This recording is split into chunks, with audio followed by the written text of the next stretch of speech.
Hey everybody, so today I got a new milk frother and these are great. They work very well and they make amazing foam. Let's go ahead and take a look. All right, so you do get a pretty good sized pitcher. We'll hold a decent amount. You do have the lid. You definitely want that on whenever you use it. Also, it does come with a little whisk setup. So when this is in the base, it's magnetic and that's how this spins. They also include a cleaning brush that you can use to clean it out. Now inside, there is a minimum and a maximum level. All right, let's go ahead and make some real quick. All right, we'll go ahead and put our whisk in there, put our lid on there, and then I'm going to show you the settings here really quick before we do power it on.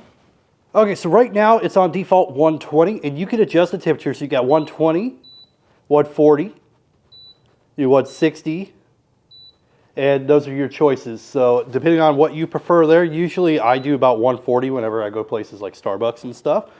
You can also choose the frothing level. So if you want just a little bit of foam, you want a little bit more, or you want a lot, you'll be able to choose which one you want just by pressing this little cut button here. And then when you're ready, go ahead and just hit the power button and start it.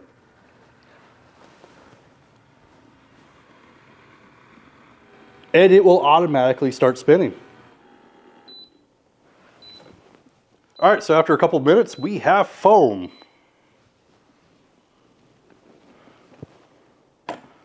Well, that lid stays on there pretty tight.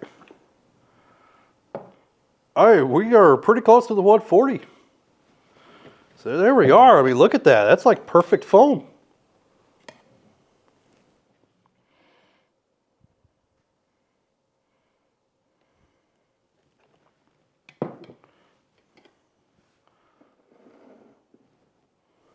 All right, so I'm gonna have to say it works pretty well. That's actually the easiest and best frother that I have ever used.